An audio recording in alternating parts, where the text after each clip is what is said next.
Good evening, welcome to you all. I think we should commence this Australian Academy of Law event. My name's Alan Robertson, I'm the President of the Australian Academy of Law. I acknowledge the Gadigal people of the Eora Nation on whose traditional lands we're meeting, and I acknowledge their elders past, present and emerging. The topic for this evening, as you know, is whistleblowing. What is it? Who does it? When is it lawful? When is it mandatory? We're very privileged to have speaking tonight with Justice Julie Ward as the chair, speakers being Professor A.J. Brown, Ms. Kate McClymont, Mr. Brett Walker, and Professor John Macmillan. Justice Ward will, in a moment, introduce the speakers. First, I will introduce briefly Justice Ward and then hand over to her. Justice Julie Ward is the Chief Judge in Equity of the Supreme Court of New South Wales, having been appointed to that position in 2017. She graduated in 1982 with first-class honours and the University Medal. She became Associate to Chief Justice Sir Nigel Bowen, the first Chief Justice of the Federal Court of Australia. She worked as a solicitor at what was then Stephen Jake Stone James, now King & Wood Mallisons. She did postgraduate studies at the University of Oxford and completed a BCL with first-class honours. She became a partner at Mallisons in 1988. She was appointed directly to the Supreme Court of New South Wales in 2008, and after 4 years as a trial judge, she was appointed to the Court of Appeal in 2012. As I've said, Her Honour was appointed Chief Judge in Equity in 2017. So I'll hand over to Justice Julie Ward. Thank you. Thank you very much, Alan, and I share in paying my respects to the traditional custodians of the land on which we meet. I've got a lot that I could say about our respective speakers tonight, but I won't steal their thunder. Can I just, in broad terms, introduce them? Professor Brown is the leader for the Centre of Governance and Public Policy, its Public Integrity and Anti-Corruption Research Program and Program Director of Griffith University. He's led numerous Research Council projects into public integrity and governance reform, and those include 3 into public interest whistleblowing. And he is a 25-year veteran of developments in Australia's integrity systems. He is a member of the Commonwealth Government's Expert Advisory Panel on Whistleblower Protection and a Fellow of the Australian Academy of Law. His research expertise includes public integrity, anti-corruption and whistleblowing. He will be our first speaker tonight to introduce the topic, followed by Kate McClymont, who is an investigative journalist at the Sydney Morning Herald, of whom you will all know, and who has received numerous Walkley Awards, is the former chair of the Walkley Advisory Board, was appointed a member of the Order of Australia in 2020, and has broken many corruption-related stories, and I'll be interested to hear from her this evening. Our third speaker is Brett Walker, who also needs really no introduction. He's a Foundation Fellow of the Academy of Law, was admitted to the New South Wales Bar in 1979, was appointed Senior Counsel in 1993. He has said a number of things publicly and no doubt privately about the ethical aspects of the legal profession for many years, and he has said, in fact, that we don't have any whistleblowing legislation that's any good at all, really. I'll leave it to him to explain further what he means in relation to all Our last speaker is Professor John Macmillan, who is the Emeritus Professor at the Australian National University. He taught administrative and constitutional law there from 1983 to 2003, was Commonwealth Ombudsman from 2003 to 2010, Australian Information Commissioner from 2010 to 2015, and Acting New South Wales Ombudsman from 2015 to 2017. He is also a fellow of the Australian Academy of Law and the former president of the Australian Institute of Administrative Law, and was made an Officer of the Order of Australia in the Australia Day Honours List in 2010. He led the public campaign for enactment of the Freedom of Information Act, and he has been, as I've said earlier, I think, the Acting New South Wales Ombudsman. Can I ask, I think we probably will leave questions until we've heard from our four speakers, because some of what they say will dovetail into each other. So, Professor Brown. Thank you very much, Judge, for the introduction, and Alan for the invitation, and a big congratulations to the Academy of Law, all our colleagues, for choosing such an important topic for a discussion on a very auspicious day for the history of the recognition, I think, of whistleblowing in Australia. And I think it's fitting to reference the fact that today, with the handing down of the findings of the Brereton inquiry into alleged war crimes in Afghanistan, we see what is a very seminal example of the role of whistleblowing and the potential role of whistleblowing, and what happens when whistleblowing doesn't occur when it should, or as quickly as it should. But I think there's plenty of examples of whistleblowing that we could allude to at the moment to reinforce why what we're talking about here is so important to public administration, to public integrity, to institutions generally, to law and justice in our society. I'll let Kate actually refer to the Brereton inquiry again, but for me, the significance of this topic, both internationally in my work with Transparency International, but domestically in the COVID environment, really came home when you compare what happened in Victoria with the hotel quarantine inquiry and what we now know about what people did and didn't know, and what they did or didn't say about the risks associated with that hotel quarantine program in Melbourne, and compare that to what happened in Western Australia when, within 48 hours of whistleblowers from within the hotel quarantine system talking to the ABC after having raised concerns that they believe weren't being dealt with by hotels and by WA Health, within 48 hours the Western Australian government had got the feds on the phone and had called in the Defence Force to take over and bolster hotel security, etc., etc. So whistleblowers are playing their role every day in a multitude of ways in integrity and accountability in our society, especially in times of crisis.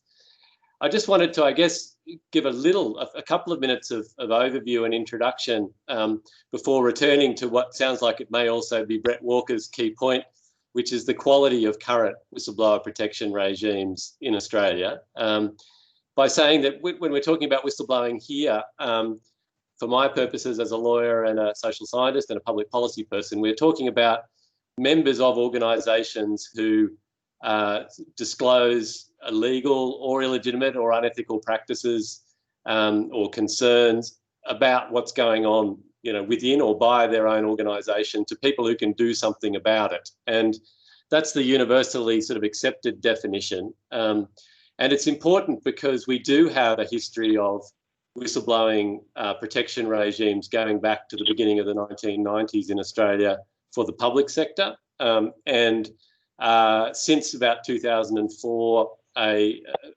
especially since 2019, a regime in the Corporations Act which covers most private sector employees. So we have law operating in this, we have statute operating in this sphere to a great degree, a great quantity of it.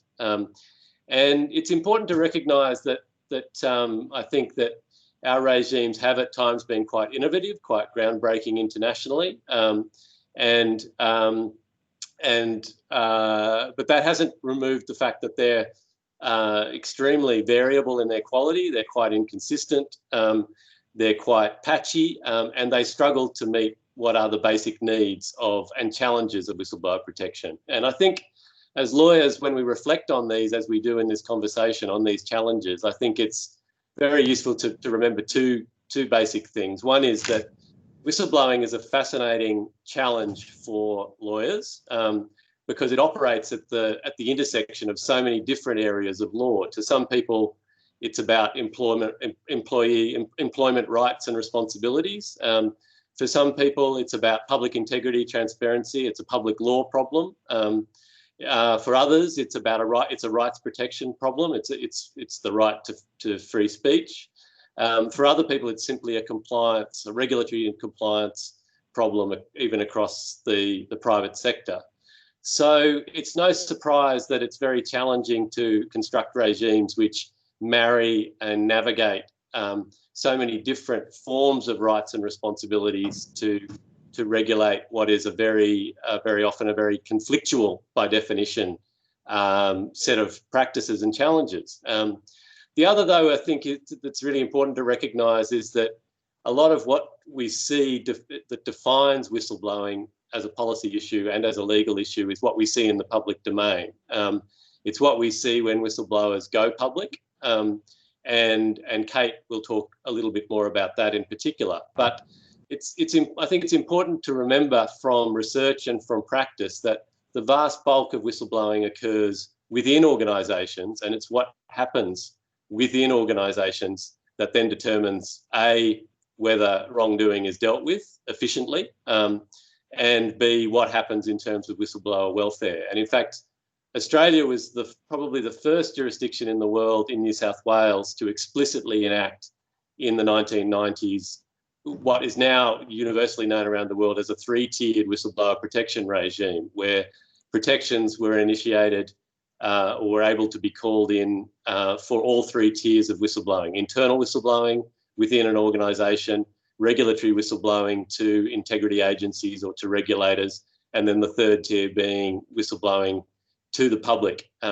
where it's justified and necessary and in the public interest. And since then, many regimes internationally in Europe and in the UK have popularised that concept. But what is significant in Australia is that although the principle of a three-tiered regime is there in some states, and it's there in the Corporations Act private sector provisions, it's not there in all states, and it's very inconsistently operationalised, even between our federal public sector regime and our federal private sector regime. So there are many public interest principles that are conflicting, are presented and interpreted in highly complex and conflicting ways, and none of which necessarily relate back to what common lawyers might like to remember as having once been some of the common law principles for public interest defences in relation to breaches of confidentiality or in the criminal law.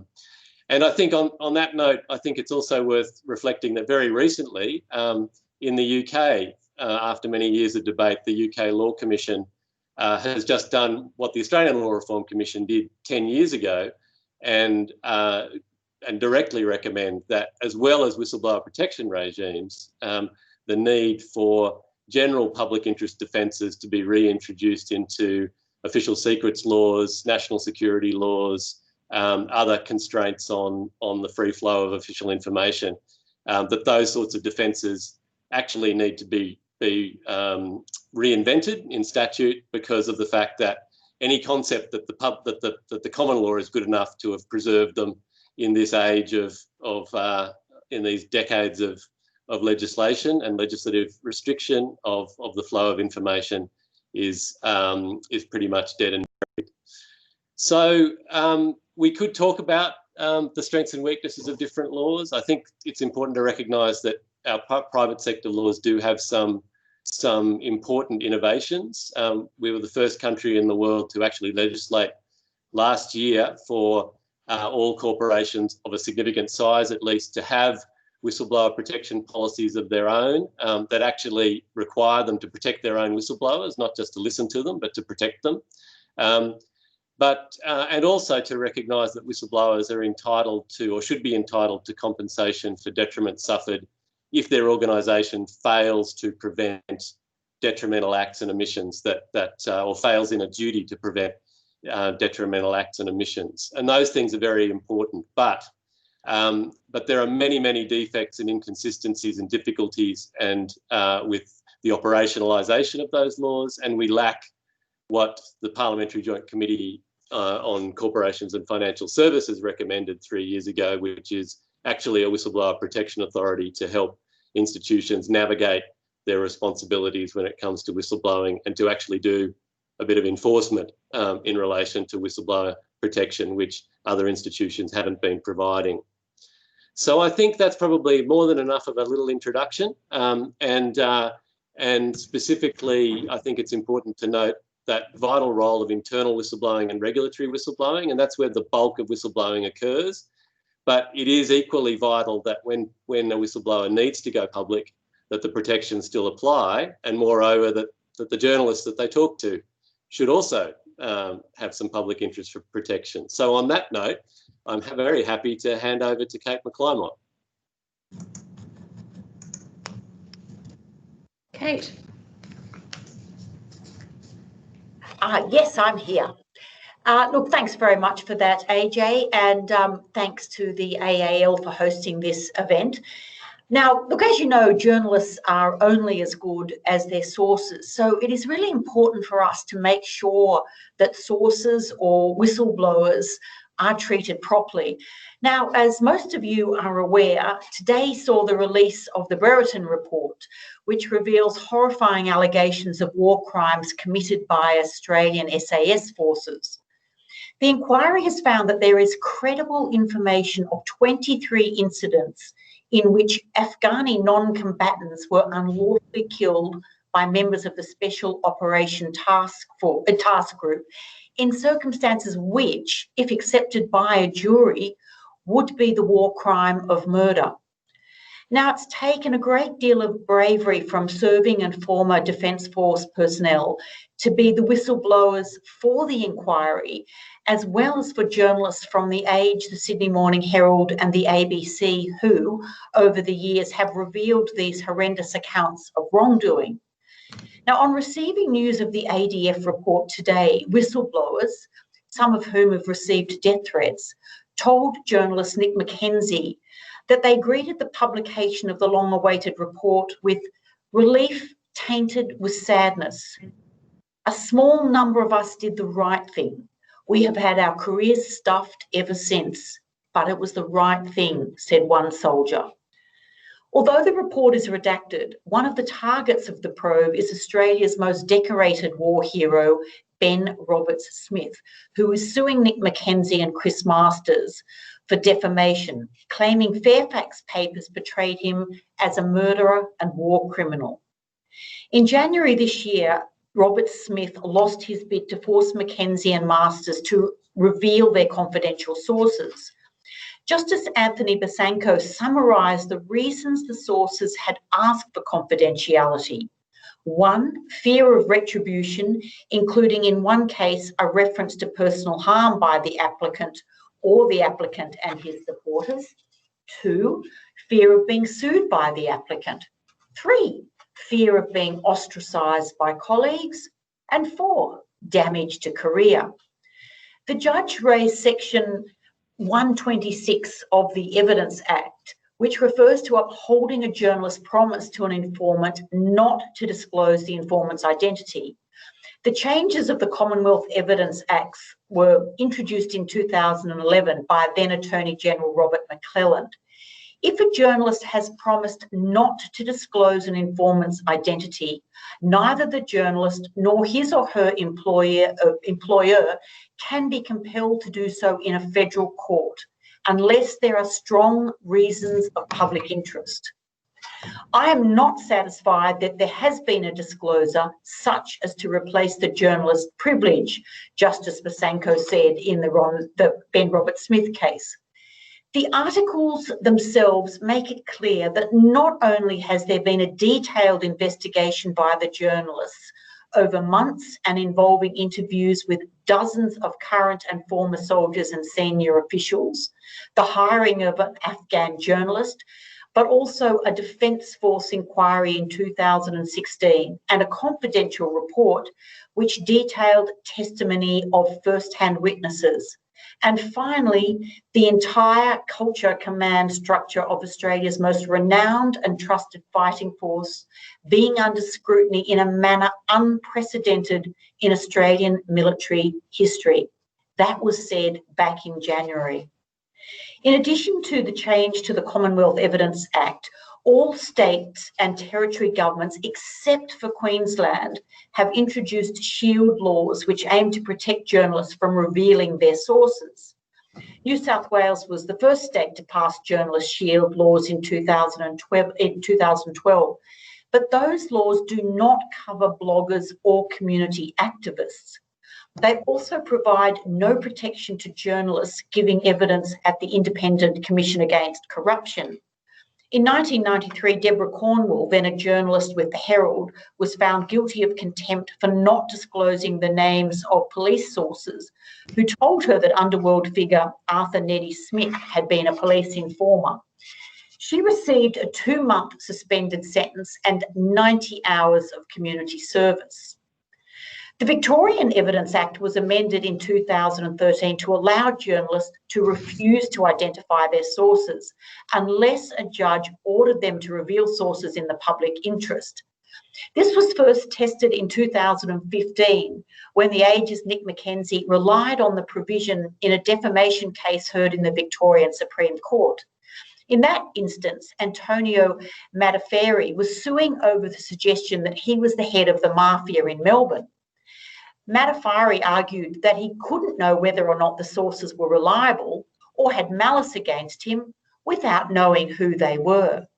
In ruling in The Age's favour, Justice Dixon said, "The subject matter of this debate is the impact on public life of very serious allegations of criminal conduct or misconduct about where there is substantial risk that it would otherwise not be exposed to a proper degree of public scrutiny."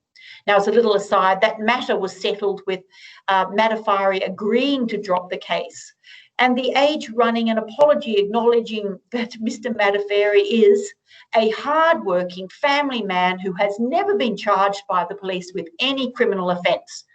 The apology made no mention of The Age's most damaging claim that Matafari was a mafia boss who was involved in serious organised crime.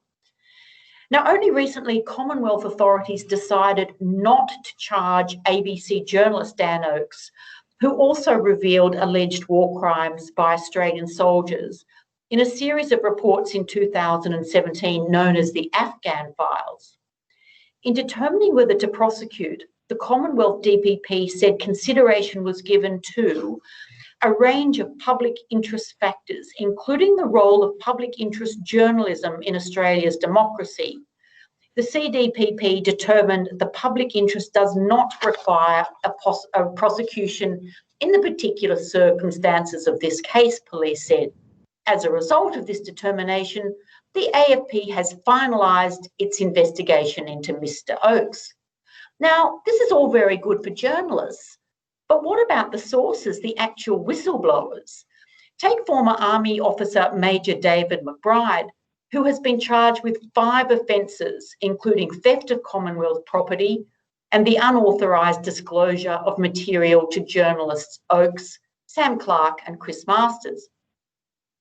His lawyer Nick Xenophon has said, "If the CDPP considers that the role of public interest journalism and its importance in our democracy was a key factor in dropping the charges against Dan Oakes, then surely those considerations are even stronger in protecting the source of the story.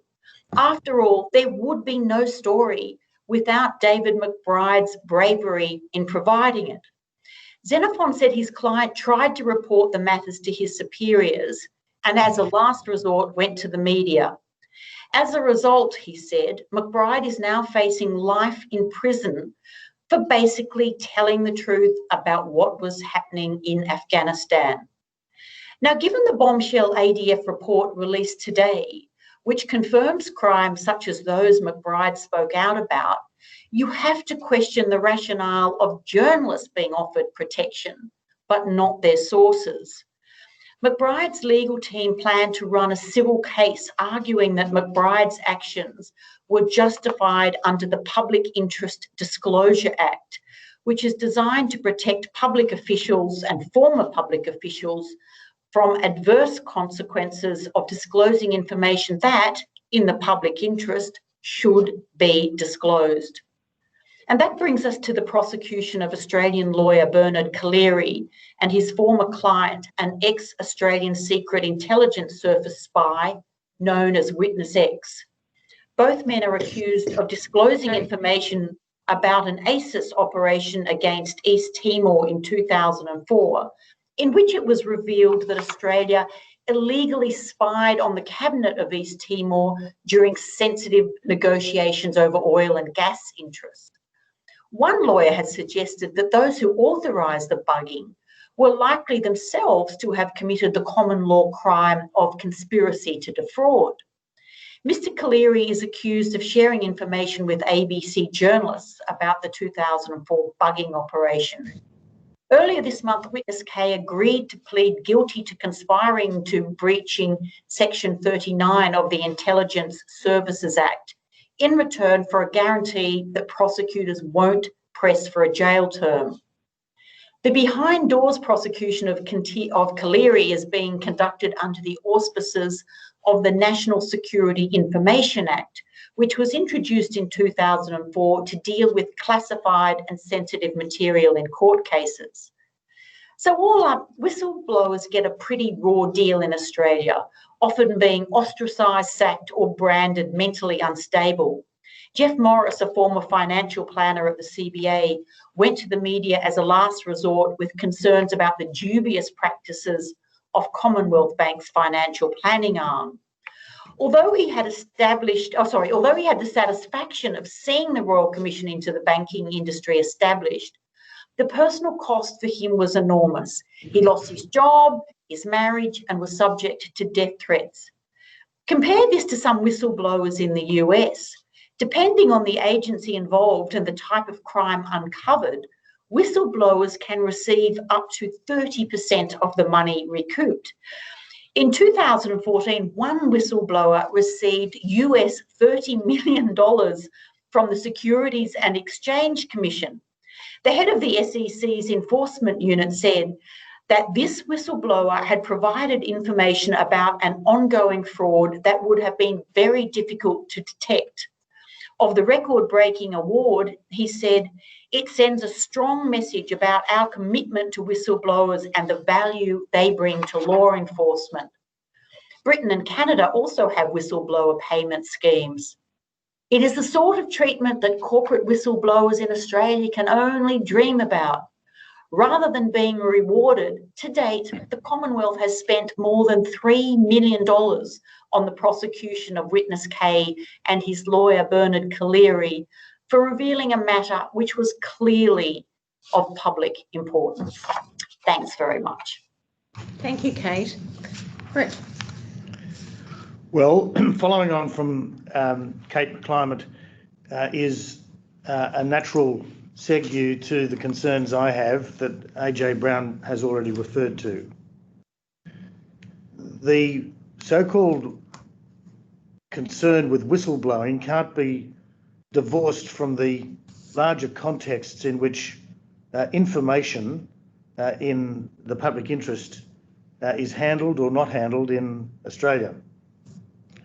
So what I'll insist, being old-fashioned, on calling freedom of information legislation continues to be a rather ineffectual means by which we, the people, can find out what is being done to us, for us, or in our name.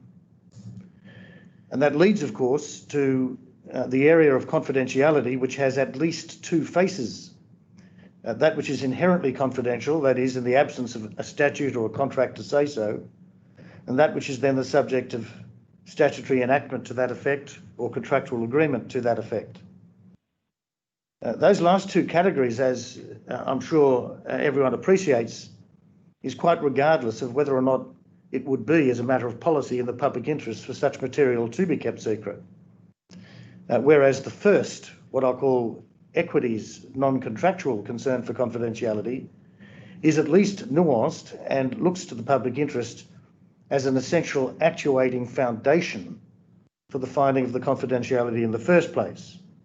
Thus, for example, in one of the seminal discussions of principle in this area by Justice Gummow at first instance in the Federal Court, Cause, Pavey, Whitting and Byrne and the Collector of Customs in 1987, His Honour pulled together the threads for the non-contractual, non-statutory imposition of confidentiality in the particular context relevant to whistleblowing, when he suggested that information would lack the necessary attribute of confidence if the subject matter is the existence or real likelihood of the existence of an iniquity in the sense of crime, civil wrong, or serious misdeed of public importance.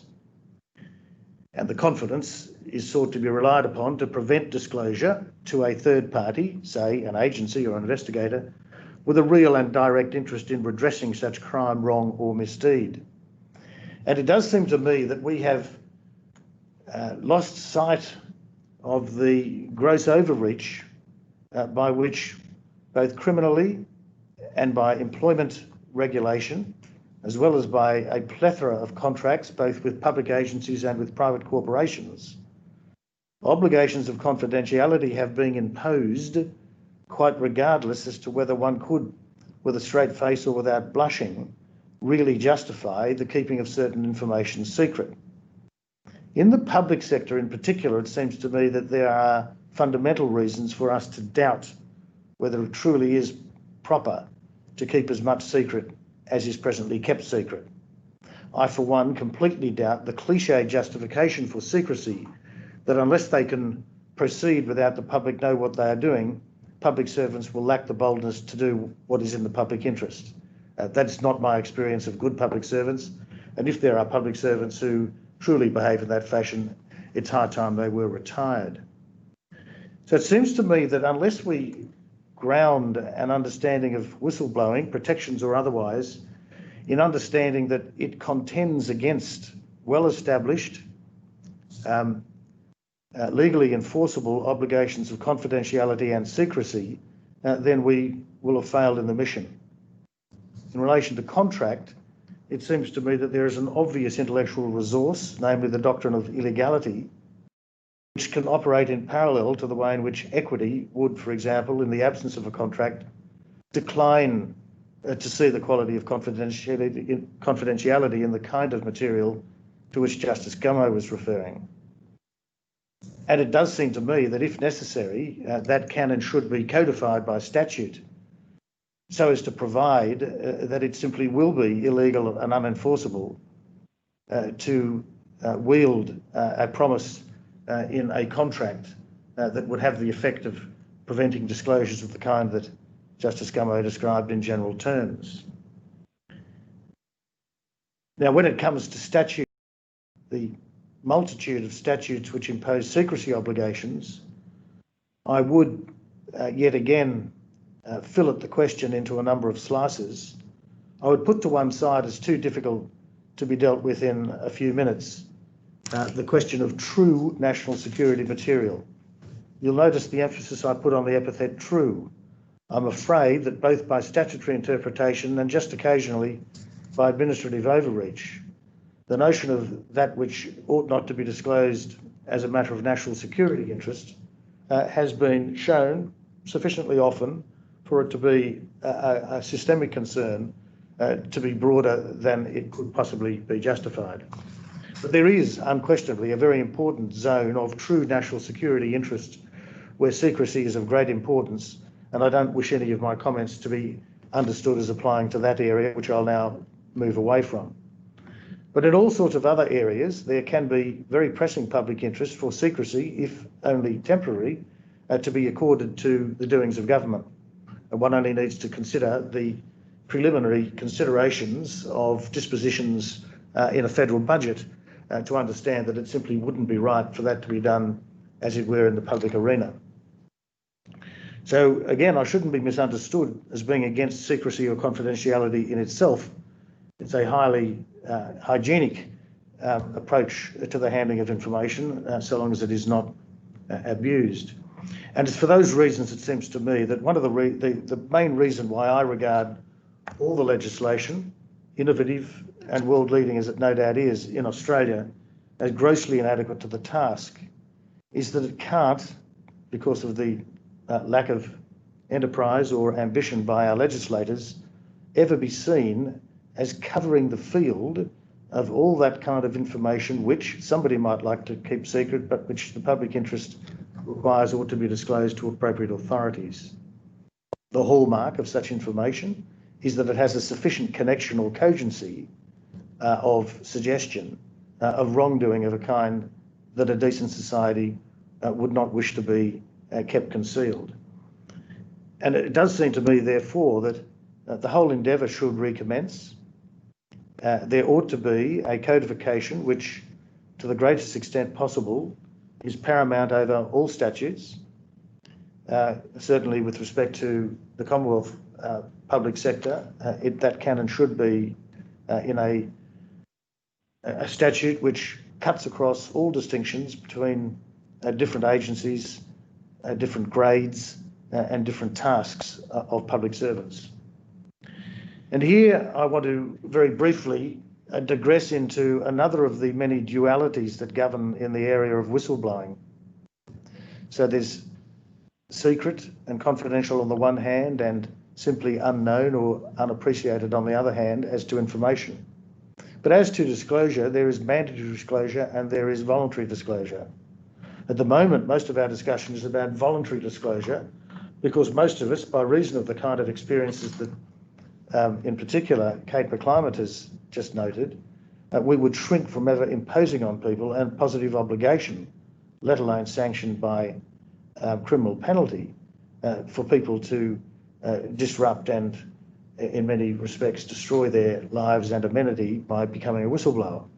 So it's voluntary in that sense.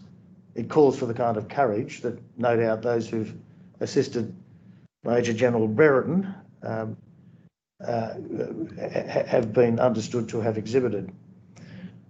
It does seem to me, however, that we need to appreciate that for a long time, in some very important areas of individuals in the public sector and individuals in the public interest, notwithstanding they work in the private sector, there has been compulsion to disclose wrongdoing, however uncomfortable.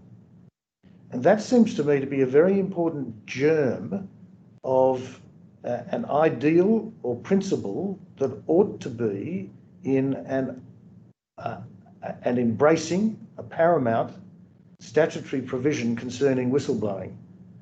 That there are certain kinds of wrongdoing, putative wrongdoing, if you like, alleged wrongdoing, that cannot be left to the vagaries of whether circumstances combine that somebody foolhardy enough or brave enough or well enough supported will be able to bring it to light. That's not usually the mark of the only offences that ought to be, for example, investigated, if thought appropriate, to be prosecuted. So I have in mind, of course, that we as lawyers are taught from day one that if we think someone's tickling their trust account, we have to disclose that. And we will be in trouble if we don't.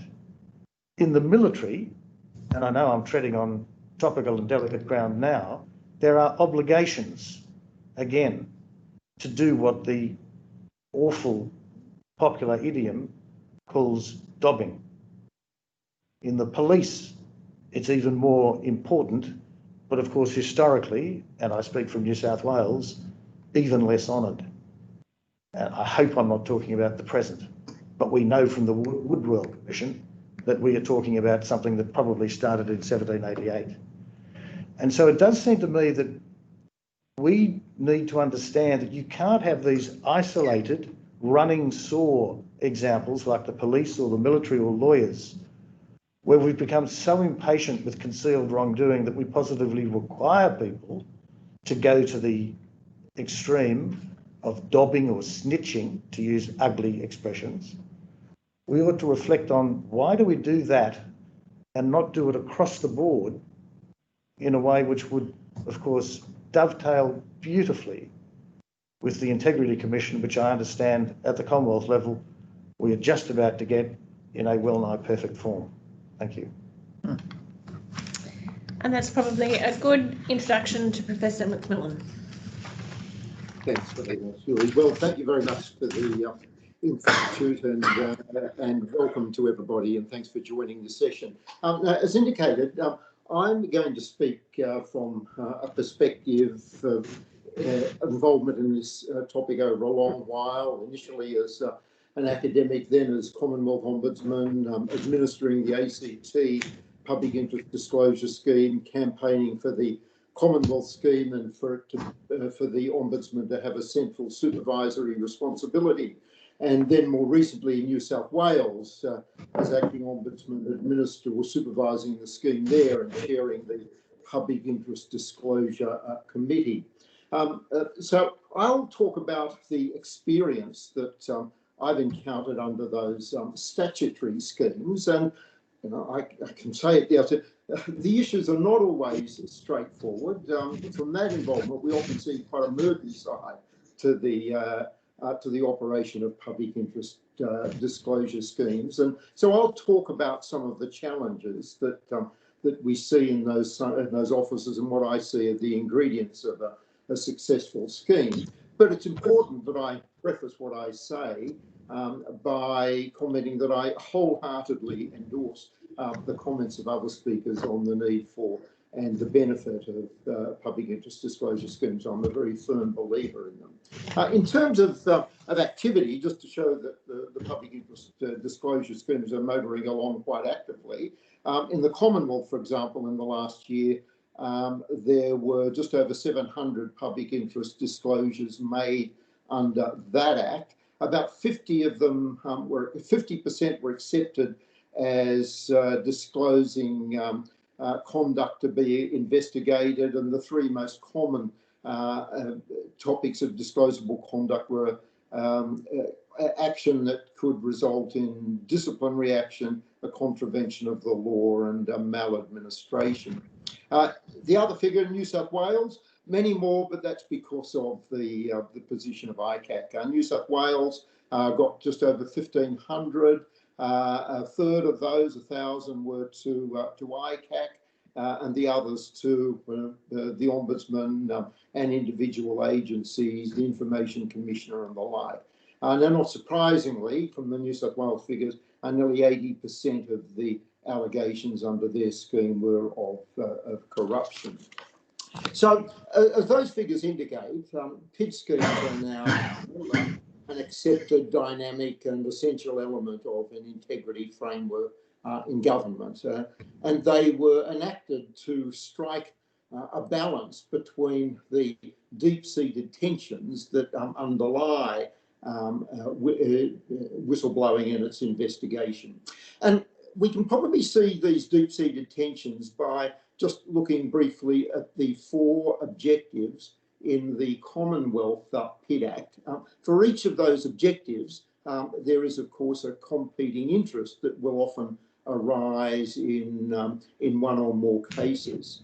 The first objective in the Commonwealth scheme is to promote integrity and accountability, and we've heard and been reading about great examples of where PID schemes make an essential contribution in that area.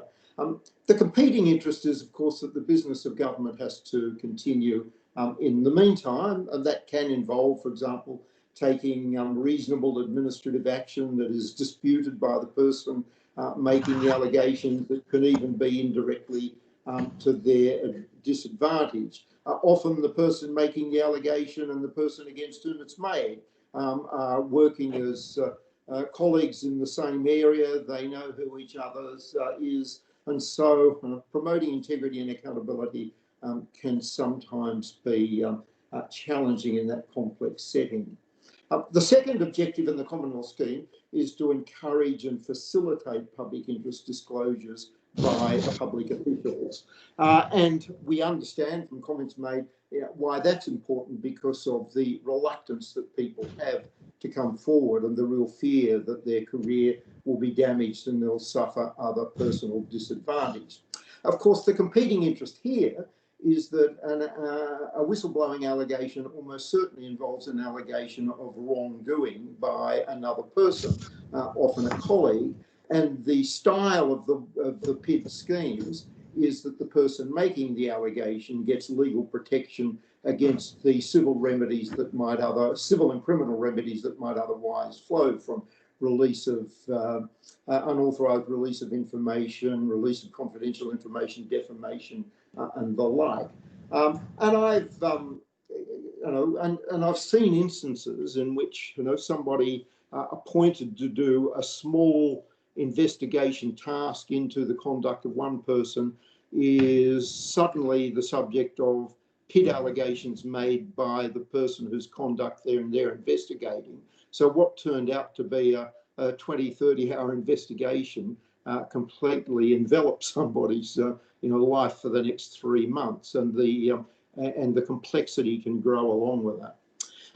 The third objective is to support and protect those who make public interest disclosures, and again, it's important because of all the direct and subtle ways that somebody can suffer disadvantage from making a disclosure, from the direct ways of demotion or career disadvantage to the subtle ways of being moved to the room with the sloping floor, the off-the-record conversations about somebody's conduct and behaviour, the anonymous emails and the like. Again, the competing side to that is that it can be sometimes quite challenging to provide adequate support and protection because the PID is part of a longer standing personnel or employment grievance that's occurring within a particular agency. There's also the fallacious view at times that if I make a PID, then I'm immunised against any further investigation action, and so that makes it, and that doesn't happen, but it makes it difficult to decide where protection starts and ends. And then the fourth objective is to ensure that PIDs are properly investigated. Now, if the allegation is one of corruption or serious wrongdoing, almost by nature it's an allegation about an activity that's occurred partially in secret or surrounded by obfuscation. So investigating it is not as straightforward as investigating a lot of other complaints of maladministration. The allegation may change during the course of investigation. Some of the allegations are fallacious, so meeting that objective can be difficult. So that's the reason why we have PID schemes, to try and draw an effective balance between those competing tensions. And briefly, I'll just mention what I think are sort of 5 of elements that are key ingredients to a successful scheme. And I must acknowledge that the path-breaking work in this area in Australia has been done by the Whistling While They Work projects that AJ has led.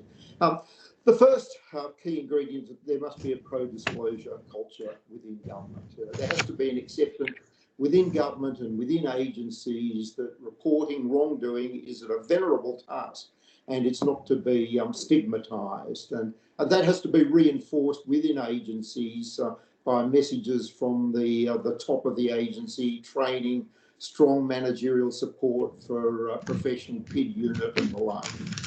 The second ingredient is there must be no fear of reprisal on the part of a person making an allegation. And as I say, that involves recognising that the reprisal can be quite subtle, and so there has to be active sort of watching over what the people in an area are doing, and at the snide remarks and so on that often happen. And that's where there's a particularly important role for senior officers. Now, senior officers can't get involved in every dispute in an agency, but they have to be ready to step in at a much earlier stage in relation to a public interest disclosure allegation made in the agency.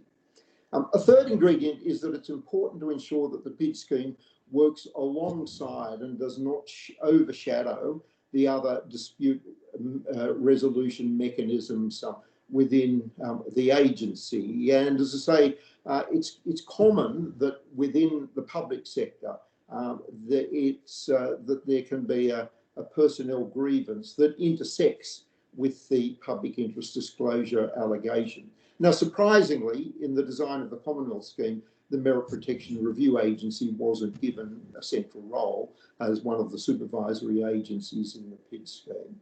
The fourth point is there must be, developing on that, there must be a key role for a central investigatory agency. In the Commonwealth, it's the Ombudsman and the Inspector General of Intelligence and Security. New South Wales, it's the Ombudsman, but heading a steering committee that involves ICAC, the Auditor General, the Information Commissioner, the Public Service Commissioner, and so on. So at a very senior level, those agencies have to be involved. And fifthly and finally, if it's a successful PID scheme, there will be publicity about the outcomes. Now, the price of getting protection under a PID scheme is that people are often drawn in to an internal reporting and investigation process. And so the substance of their allegation may not emerge publicly. But of course, the very concept of whistleblowing is to draw public attention to the site, to the scene of wrongdoing. And so there should be a strong attempt, particularly in the supervision of these schemes, to ensure that there is adequate reporting about the disclosable conduct and the wrongdoing that has been exposed. And I think if you look at the annual reports of the supervisory agencies, they're not particularly illuminating on that dimension of it. So that's certainly one area where there's more work to do.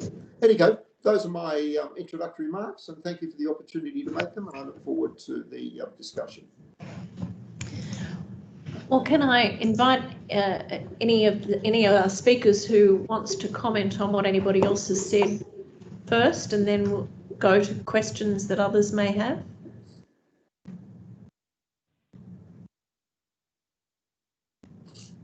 Judge, I'm very happy to comment in very brief and broad terms on Brett Walker's remark, which I think were especially good at reminding us of some of the fundamental principles that we believe should be reflected in any statutory regimes that are going to operate to balance all of those interests, and which in many ways the intention is that those PID regimes would reflect and balance those, but the reality is that they don't, and they don't yet. So part of certainly what is the mission, if we want to turn what are paper schemes into something that's more effective, bearing in mind I think John is right in saying that there is some effectiveness to these regimes, but whether they're as effective as they need to be in the circumstances where they most need to be, and deliver the protection, and that especially that anti-reprisal protection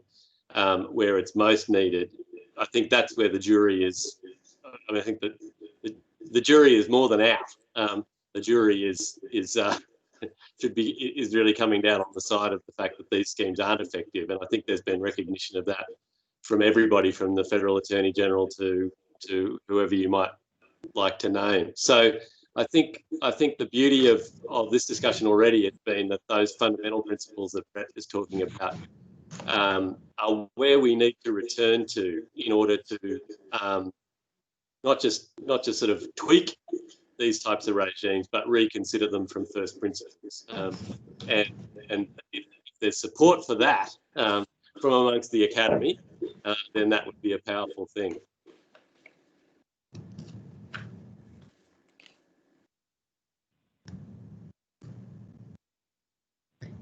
Did we have anyone who wanted to comment in the virtual? I was going to say the virtual courtroom, but it's not the virtual courtroom.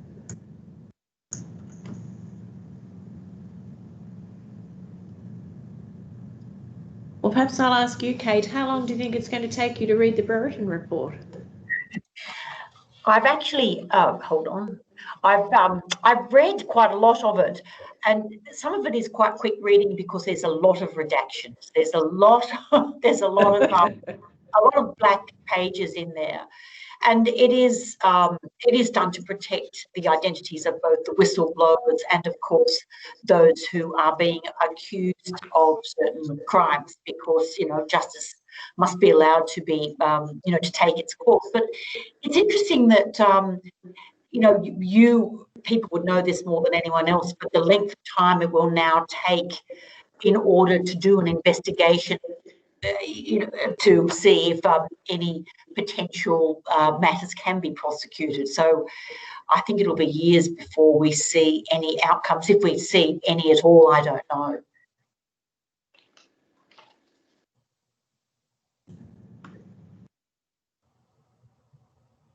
Presumably, Alan Robertson here, presumably the redactions are to forestall any interference, untoward interference with the possible criminal proceedings if and when they occur. I guess that's what the majority of the redactions are directed to.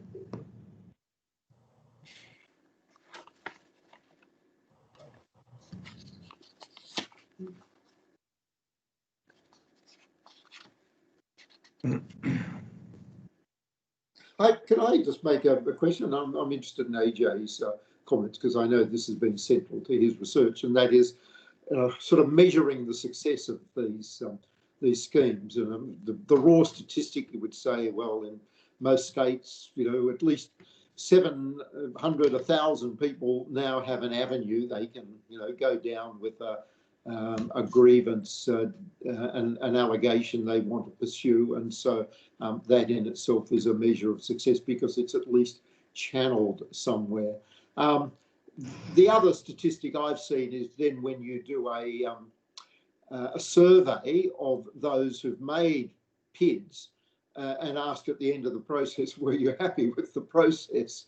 And the approval rate tends to be lower than you will get in any other area of complaint handling or dispute resolution. Now, you may say that's because the schemes are just not well designed, or you may say that it's in the nature of the matters that are being investigated that have a very high, a higher personal and emotional element than many other complaints that people make. So just what emphasis you put on that figure, it's hard to know. So I'm interested in your comments, AJ, because you've looked more closely at this, and of course there have been a number of international studies on it as well. Yeah, John, I mean, I think the two fundamental measures of whether these schemes are working or not, I think there's two.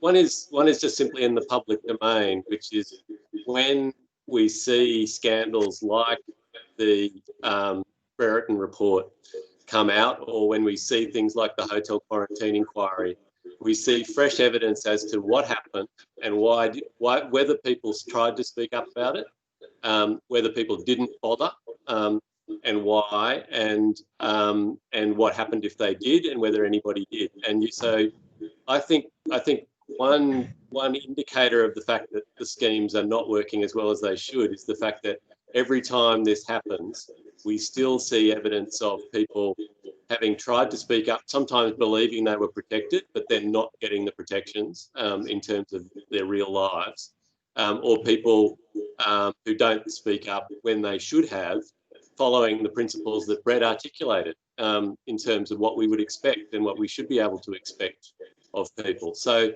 I think the fact that we keep seeing that again and again and again, despite having supposedly robust regimes, especially in the public sector for many, many years, is one indicator that although stuff is happening and complaints get made and sometimes get dealt with, sometimes in the most important circumstances, we're not, the schemes are not achieving the traction that they're meant to achieve fundamentally. The second is, from our research, is the evidence you get when you ask in broad scale surveys of employees and governance professionals and managers about the cases that they're aware of within their own organisations, and whether they think in circumstances where people blew the whistle and were listened to and acted upon, but still suffered adverse outcomes, that those respondents, those independent governance professionals and managers believe weren't deserved, then I think, and this is where our researchers sort of measured this for the first time, you can see that at the coalface within institutions, people suffer when other people agree that they shouldn't be suffering, and no process is being initiated to compensate or remedy that damage to those people, and they just become collateral damage to the whole process. And those, from our research, that research has never been done before, so we don't know what would be a healthy number, but we've got a fix now on the fact that it's a very, very high number of people who never even make it into the scheme, never access any remedies, that they're operating within organisations that are meant to have good policies and procedures and are subject to legal obligations not to allow detriment to be caused to those whistleblowers. And none of those processes are getting triggered, unlike in other circumstances of workplace health and safety or psychological safety in workplaces where where organisations have learnt or been forced to actually have processes for triggering remedies and justice. So I think both of those two things for me are the things that tell me that the fundamental principles that Brad are talking about, and which the types of schemes that you and I are familiar with that you describe, are not yet getting the traction in terms of those fundamentals at anything like the scale that we would expect them or need them to be. So I think the big question is how to get that reform in a way that achieves what really is a quantum leap that's needed, while recognising that there's been nothing wrong with the intentions behind the schemes so far. It's a matter of cutting through to the chase, and it's a very, very big challenge. Thanks. Can I invite? We've had a comment by I'm not sure who by whom. We've had a comment by one of the participants, Adriana. My eyesight from this distance isn't great. Raising an issue as to whether or not the importance of transparency translates into a duty on the part of the government to protect citizens regardless of where they are, and in particular raising the Julian Assange case and his incarceration in the United Kingdom. Does anyone want to comment on whether or not there is a duty on the part of the government to protect citizens in those circumstances, or what the government should be doing? I'd like to nominate Brett.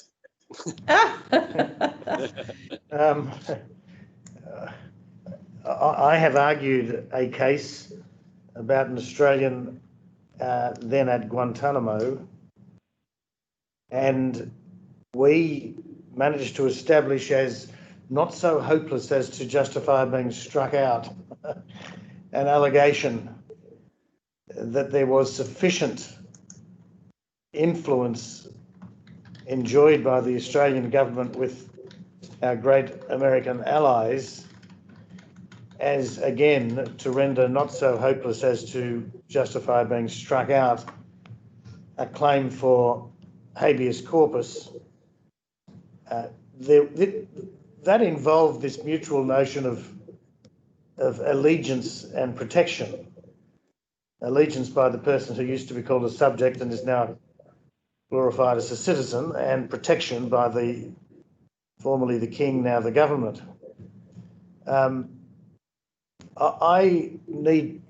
You won't be surprised to know that there was then a deal made between the Allies whereby David Hicks came back, as you may recall, in a staged penal equivalent of lifting a diver from deep sea slowly. So he came back to some prison in Australia and then finally to freedom in Australia. And so we'll never know whether what Brian Tamblyn in the federal court was kind enough to regard as not so hopeless as to be required to be struck out, whether that was in fact the law. You won't be surprised to know that I'm very dubious about whether anything that could be fairly captured by the notion of transparency can easily be translated into a ubiquitous duty to protect our citizens. I don't think that is in fact an attribute of public international law, and one readily understands why one person's protection by a national government is another person's interference by a foreign government. So we need to be very careful that we don't see things only from the vantage point of Australia. As soon as you're talking about actions, let alone obligations, in foreign territory, the first requirement is to understand that the foreign polity is probably as entitled to expect respect for its territorial sovereignty as we expect countries to accord to us. So I'm sorry, no, I think there's no simple answer. There's another question that's been raised out there as to whether anyone on the panel is aware of any examples in other jurisdictions outside Australia of stronger protection, anti-reprisal provisions that provide more effective protection for whistleblowers than, or ones that have been used successfully in courts than ours. I rather had the impression from what was being said by you, Professor Brown, earlier, that you thought it would be unlikely that you would be suggesting that that was the case. No, well, actually, Judge, to the contrary. Although some of what is in the Australian regimes is world leading in some respects, especially in terms of the constitution of the types of schemes that John was talking about, which have a positive effect, then we've led the world, and we've just led the world in being the first country in using the Corporations Act to recognise that whistleblowers should be entitled to relief for detrimental conduct in the event that their organisation or their employer in effect fails in a duty to prevent detrimental conduct. So, but having said that, the reality is that there are other shortcomings in the way that those rights to relief and compensation and remedies that you would expect of the sort of the base function of a whistleblower protection law, that if somebody suffers consequences, detrimental consequences, they should be entitled to compensation and relief and remedies for it. There are other aspects of our laws which are deficient compared to the basic precedents either in the US or in the UK. And the US and the UK operate on very different principles, but certainly but the UK regime has had quite a bit of success. I mean, there's a lot of criticism of it for not delivering what is effectively employment justice in as high a proportion of cases as should be the case for public interest disclosures. But nevertheless, it's had a real mark through the Employment Appeals Tribunal system in the UK. It's had an enormous impact in delivering large amounts of compensation to a lot of whistleblowers and forcing a lot of change within UK employers as a result. So there are some really positive things that we should be looking to, copy or preferably leapfrog in the way that we overhaul our laws, and that's got to be part of the answer to what would be more effective. But can I test that proposition? Payment of compensation or large amounts of compensation to whistleblowers, how does that deal with anti-reprisal measures? Well, this is the critical question. We're really talking about remedial measures rather than preventative measures, and that's where the balance is often yet to be struck. Both in the United States regimes, of which there are multiple ones, and the UK regime. Although they're talked about as whistleblower protection regimes, they are actually only whistleblower compensation regimes for after the damage is done. And any preventative quality is something which is assumed, the same way that we like to believe that the criminal law will deter offences. And that's where some of what occurs under the Australian regimes is now recognised as being valuable, because it it attempts to affect the way that integrity systems in institutions work in order to prevent that happening, because disclosures are better dealt with in the first place. But that doesn't relieve our responsibility to actually address the damage that is done to whistleblowers, and that's where our systems break down. And I think that's where, when people see that that damage occurs, but the route to any kind of remedy for that is so difficult, then that's part of what leads to this belief that these laws simply aren't working. Yes. There's another comment that's come through from Michael Murray, who I understand has a particular focus on the new professional obligations of accountants under their International Ethics Code to report their clients or employers' unlawful conduct. And Michael asks whether, referring to the requirements in some areas, such as the ATO's invitation to tip off a breach of the tax laws, whether a valid additional approach would at least be to put the public on notice of that avenue or of other tip-off invites that other agencies have. I must say, in the environmental area, it's difficult to imagine effective regulation having occurred in the past or likely to occur in the future without exactly that kind of community action. It's a mark, I think, of the particular intellectual and emotional engagement at the same time that many people have with either episodes of pollution or apparently illegal development, that I have never myself observed any social disapproval along the lines of that's dobbing or snitching, when tip-offs, as they often do, start investigation of environmental crime or misdoings. I have probably idiosyncratic views about the social duty to pay the right amount of tax, and so I wish that the same were true in the field of taxation. And I strongly agree with what I would guess to be Michael Murray's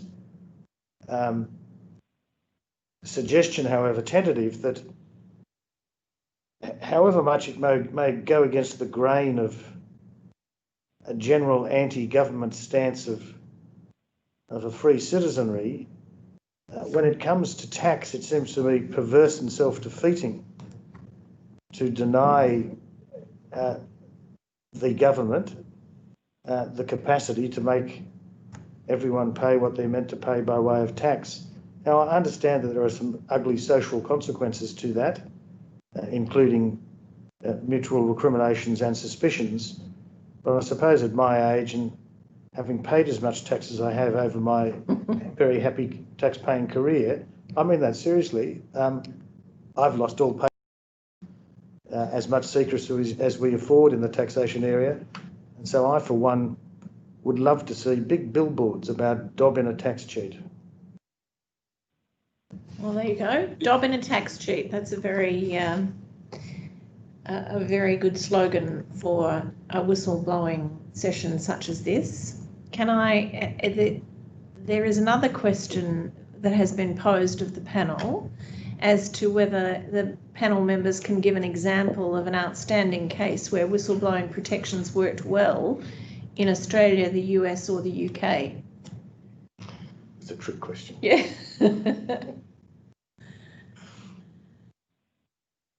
Any takers? I mean, I think, Judge, I think, I mean, there are actually plenty of examples of where whistleblowers have received compensation, and very significant compensation for, and you know, I could go to my files and you know, list some of those in not in Australia, but in the US and the UK. But I guess that's a question of whether that's a measure of success or not, whether the protections have worked, like we were just discussing. What encourages me is that with the transition to the new Corporations Act provisions that commenced last year, there is some evidence I'm aware of, not necessarily in the public domain, that those laws have very much strengthened the hands of people who previously, if they basically just blew the whistle and then were trying to negotiate with their employer about a better outcome in relation to the consequences, they would have had no chance. But that those many of the people in that situation are now in a much better position to secure compensation or better remedies from their own employers.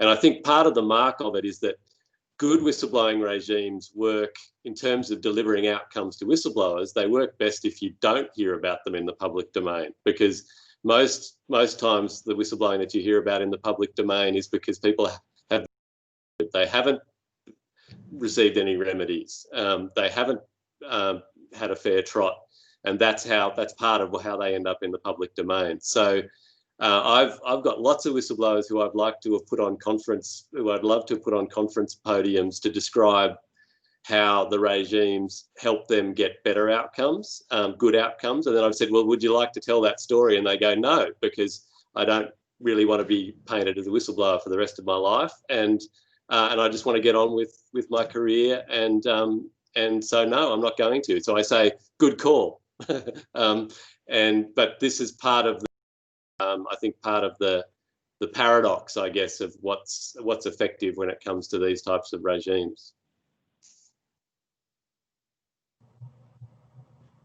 I'll just make a comment, and this is not to trivialise what's a very important question, but certainly one of the aspects of the schemes that I've seen to be important is the placing the responsibility on those who are in senior positions to take these allegations seriously, and somebody who is deeply concerned about wrongdoing they've seen having an opportunity to go and talk. And so I've seen a number of instances where, personally and through others, somebody who wanted to make an allegation has gone and got quite close attention and an opportunity to talk through things. And a bit like AJ said, some say, well, I don't want to take it forward because you can it can be very emotional for them, but just being able to go through it objectively in terms of what's involved and how it can be investigated and likely outcomes and consequences for them this way or that way. So that's it's a subtle but nevertheless a benefit of certainly statutory schemes or schemes in which the responsibility is placed on senior people to support a culture of reporting. Can I ask, Kate McClimate, did you want to add something at that? Oh, I did. I just wanted to add something about something that Michael Murray raised earlier. One of the organisations that has been good in dealing with whistleblowers is the ACCC in dealing with cartel conduct, which of course cost taxpayers of millions of dollars when businesses collude, and it's often really difficult to prove. So the ACCC has developed this very good website which encourages whistleblowers, and they can be dealt with in a completely confidential manner. But it also provides that whistleblowers, if they want to go a step further, can be given immunity if they are in the competing business and have been engaged in the behaviour themselves, which is slightly a different story. But I just think it is interesting that there are some organisations out there proactively taking measures, not only to encourage whistleblowers to come forward, but offering them protections once they do, which is incredibly important.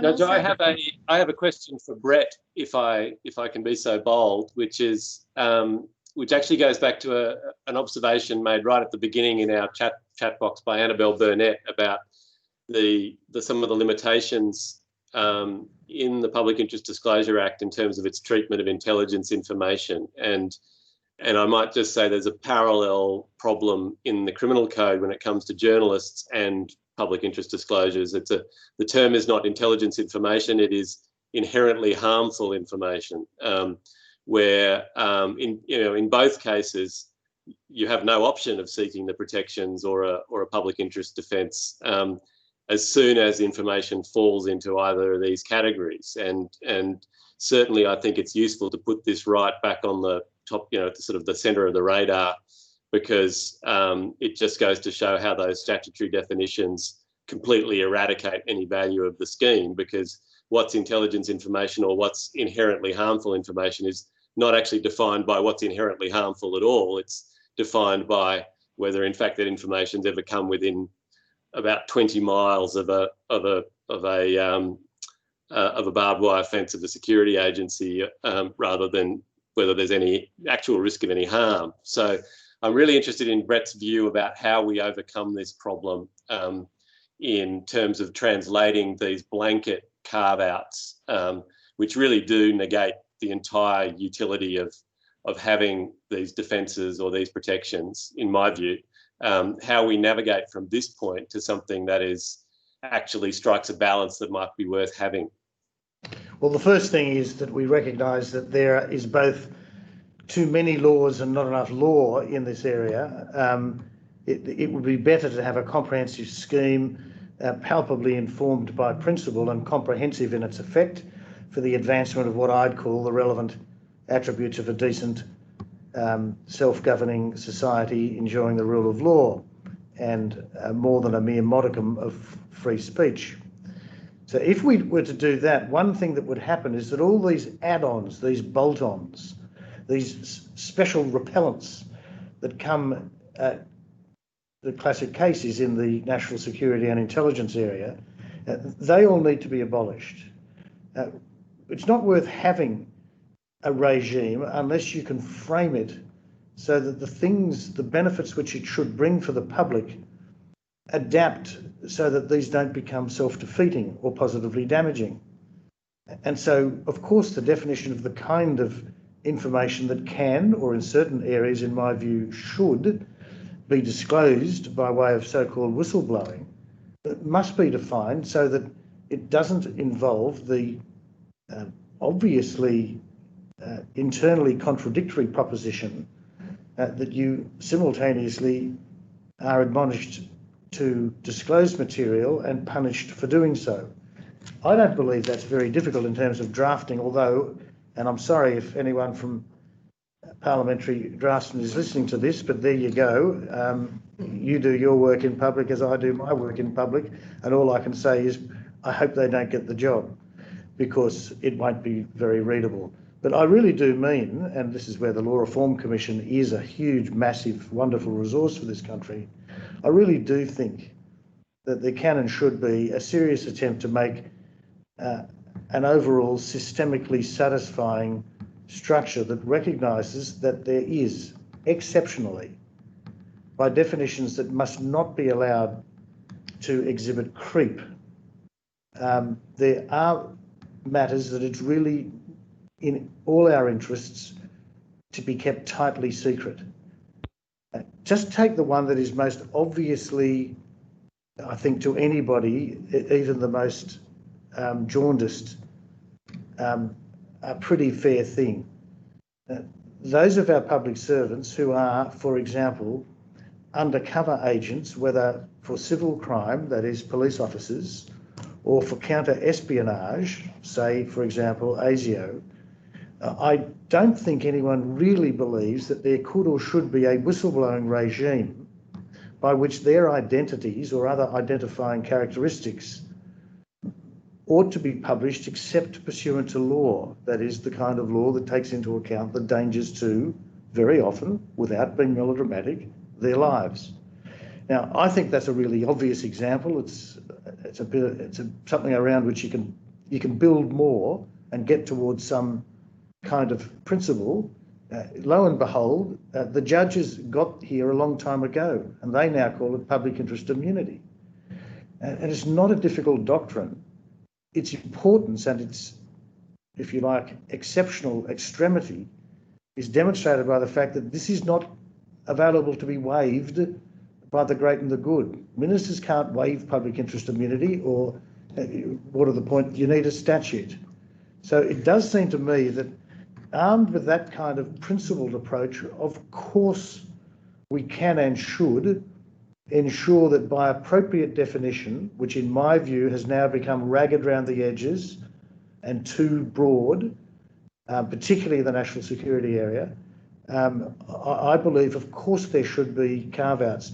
As it happens, I have a very strong view, maybe it's outdated because it's a while since I was the National Monitor.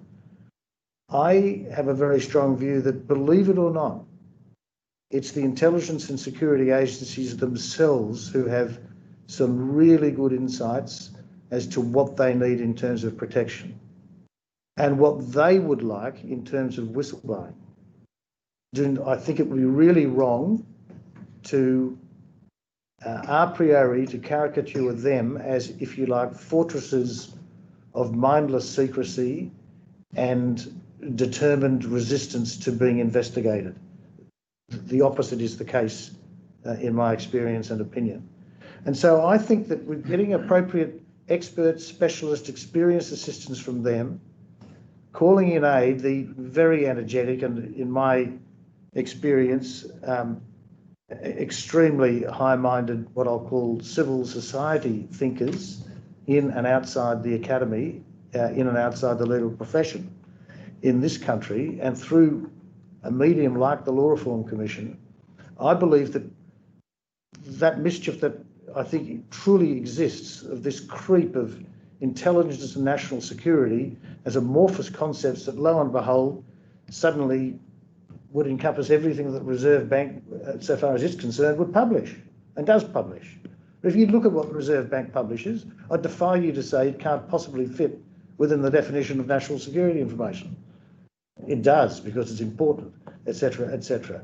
And we really do need to sort of grow up a bit and stop allowing ambit claims in statutory definitions of such really important areas as national security and intelligence. It's because they're important that we shouldn't spoil them by abusing the breadth of inappropriate definition. Could I just pick up on one thing you said, Brett, see whether I've understood it.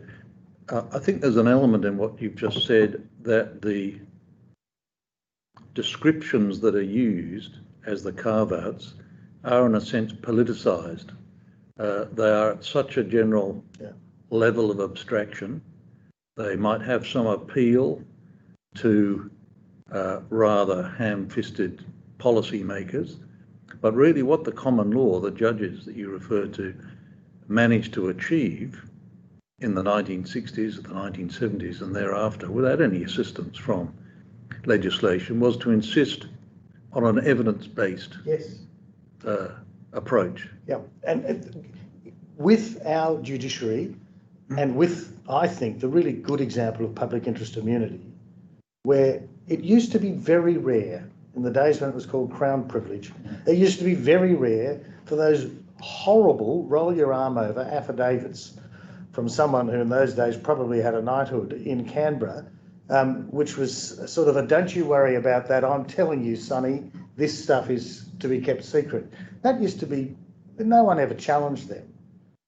But when the post-war generation decided to push back a bit, and when judges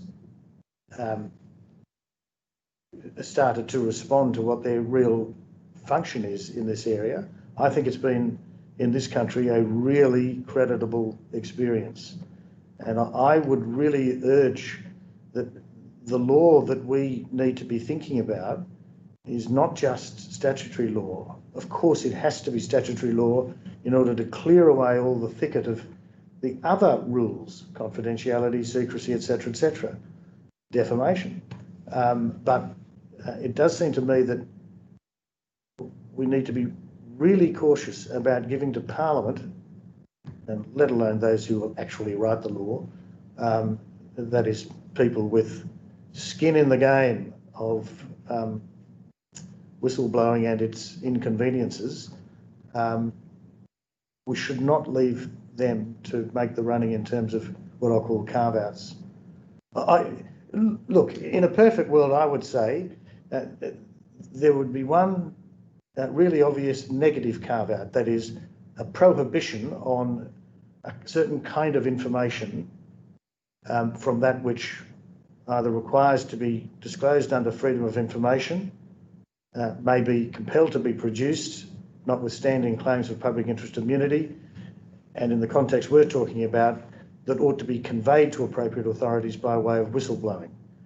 And to put it crudely, it is, if the worst that can be said about its disclosure is that it will greatly embarrass someone in the upper echelons of government, either professional public service or appointed ministers, then that is your surefire indication that it is not excluded material, that it ought to be produced, disclosed, passed along. And I have, I'm afraid,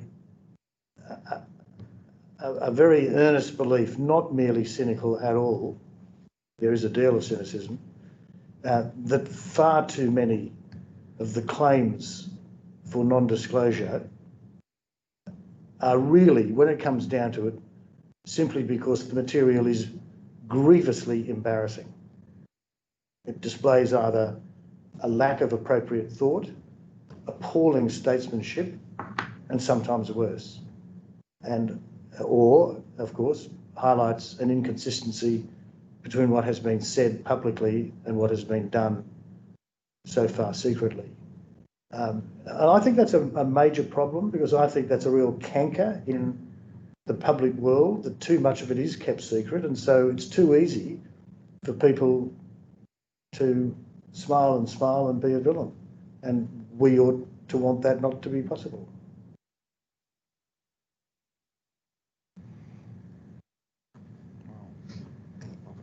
Well, I think it falls on me to hand back to the President to thank the panellists and those participating in the session today. Thank you.